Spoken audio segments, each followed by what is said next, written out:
Buenos días, un gusto estar acá. Bienvenida, doctora. A ver, doctor, hace unos días nos enteramos de esta noticia que no estuvo muy clara, que había metido una reportera a una oficina, que le había tirado. ¿Qué fue lo que sucedió? ¿De qué está enterada? ¿Y qué repercusiones va a tener esto? Bueno, de hecho creo que hubo, perdón, me disculpo, creo que hubo una confusión porque yo estaba invitada para hablar de otro tema. Sin embargo, como especialista en estudios de género y con enfoque en violencia, pues puedo explicar, digamos, de alguna manera, de manera analítica, pues cómo hay un orden de poder donde, pues, generalmente, pues las mujeres estamos en una posición subordinada. Desconozco específicamente el caso. Exacto. Digo, una disculpa, sé doctora, que no, no está bien, pero no me había doctora. preparado para hablar de este tema, pues súper terrible de la violación de la mujer francesa. Y bueno, y que se vincula obviamente con una serie de violencias donde la mujer es el objeto, digamos, de sometimiento, ¿no? Que creo que dentro de esta parte vamos a lo mismo, son situaciones que están pasando en México, son situaciones que están pasando en Francia, son situaciones que lamentablemente como mujeres seguimos pasando. Entonces, como sociedad ahorita, ¿qué se está haciendo? ¿Cómo se está accionando? Porque pensamos muchas veces que solamente pasa en nuestro país, pero está pasando en todas partes.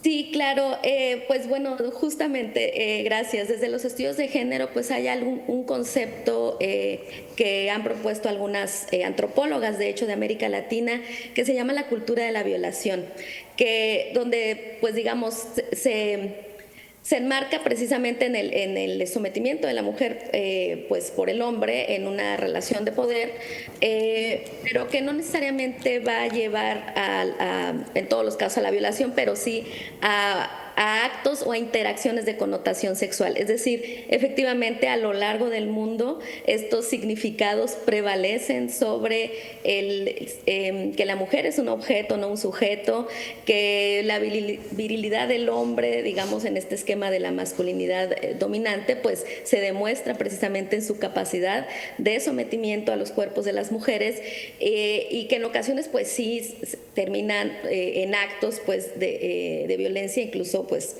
la expresión más brutal de la violencia de género pues es el feminicidio. Efectivamente son significados que atraviesan todas las culturas y todas las sociedades, que digamos a lo largo de los diferentes territorios pues tienen como sus particularidades, pero que digamos que se repiten sobre esta estructura donde el significado de la mujer es, insisto, un objeto que puede ser tomado y que de hecho también de alguna manera se alimenta esta idea por otro concepto también que viene de los estudios de género, que es algo que se llama el pacto patriarcal o el pacto masculino, que incluye el silencio, la complicidad de otros hombres, ¿no? Y bueno, todo esto es un ambiente que favorece que estos actos, digamos, sigan repitiendo, porque también llegan a niveles donde, aún habiendo denuncias y buscando pues la justicia, dentro de los propios sistemas de justicia se sigue pues de alguna manera revictimizando y colocando a la mujer como alguien que provocó, ¿no? o que algo hizo, digamos, cuestionando siempre el testimonio de la mujer, poniéndolo en duda con relación a la propia violencia de la que fue objeto. Exacto. Doctora, siguiendo esta misma vertiente, la pregunta a lo mejor del $1.000.000, ¿no? ¿Qué se puede hacer como sociedad? O sea, nos acaba de decir muy claro, o sea, podríamos pensar que México, pues por las características que tiene, etcétera, pero pues estamos hablando de otros países que sucede exactamente lo mismo, ¿no? Entonces, ¿qué nos hace falta, no solamente en México, en el mundo, para poder lograr acabar con estos abusos, ¿no? Sí, pues justamente retomando a esta investigadora que pues es ejemplar en América Latina y el mundo, porque ella ha estudiado el feminicidio desde precisamente el comportamiento de los feminicidas, o sea, ha trabajado con ellos en las cárceles y demás, justo para comprender cómo opera, digamos, estas mentes y este sistema, y la conclusión a la que ella llega es que hay que de alguna manera desmontar o desobedecer el modelo de la masculinidad. Es decir, hay un modelo de masculinidad, es decir, sabemos que hay muchos tipos de masculinidad, ¿no? Hay muchas formas de habitar la categoría hombre, pero hay una masculinidad que se le llama masculinidad hegemónica, que es la dominante y es aquella que precisamente se refuerza a través de actos violentos, sobre todo sobre los cuerpos de las mujeres, pero asimismo sobre los cuerpos de las infancias, etcétera. Entonces, digamos, efectivamente es la gran pregunta cómo hacerlo, pero pues algunos de los primeros pasos pues es justo esto, que este otro concepto que les mencionaba, ¿no? Romper el pacto patriarcal, es decir, dejar de ser cómplices a través del silencio, porque a veces no se necesita estar involucrados para simplemente pues participar, ¿no? Otra vez de una cultura de la violación, una cultura pues misógina, dejar de reproducir el chiste misógino, dejar de estar cosificando a las mujeres, el tema también de los medios con relación a pues el cine, las películas, pues también las canciones y la literatura, cómo refuerzan esta idea del poder masculino sobre el cuerpo de las mujeres, etcétera. Entonces, la hipersexualización de las mujeres, pues digamos, también ha contribuido a esto. Entonces, digamos, una idea para desarmar o desestructurar estos significados, pues es a través de la cultura, ¿no? A través de cambiar estos significados. Doctora, ¿hay algún país o alguna cultura que pudiese ser un ejemplo a seguir en cuanto a avances sobre esta problemática? Bueno, pues lamentablemente muchos, o sea, todos los países presentan estas problemáticas, muchas no son tan mediatizadas o no están ocurriendo, digamos, de manera pública, pero sí al interior de los hogares. Los índices que presentan, pues menos, digamos, casos de acoso o inseguridad hacia las mujeres, pues sí están en Europa. Me parece que Suecia, no estoy segura del dato, pero pues sí existen esas cifras, donde pues se habla de condiciones más equitativas en el terreno laboral, en el espacio público, en fin, o menos denuncias, digamos, por cuestiones domésticas. Entonces, esos serían como los indicadores. Pero en general, pues justo es una problemática que está pues atravesando, ¿no? Todas las sociedades, porque el modelo de género, digamos, es un modelo de los que tenemos más naturalizados, ¿no? Es decir, asumimos que naturalmente hay diferencias que nos colocan en desventaja o en ventaja, ¿no? Dependiendo, ¿no? el rol asignado. Y entonces es muy difícil, digamos, como desestructurar esa idea.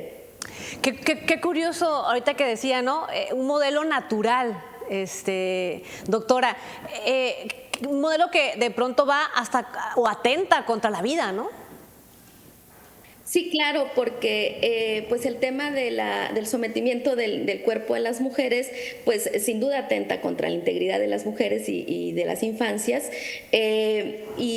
pero de alguna manera se ha repetido, se ha alimentado mucho este imaginario de que naturalmente hay un superior e inferior, ¿no? Y en ese sentido, pues no pasa nada, ¿no? Digamos, si se sigue reproduciendo esta violencia, porque efectivamente vemos que no pasa nada en términos también, por ejemplo, de procuración de justicia. Es también lo que les mencionaba, ¿no? Cuando se llevan a cabo denuncias, muchas veces hay revictimización, se escudriña y se investiga lo más mínimo del actuar de la mujer y no de los agresores, ¿no? O el agresor. Y entonces, pues eso nos refuerza nuevamente la idea de que el lugar de la mujer es el de la eterna víctima, ¿no?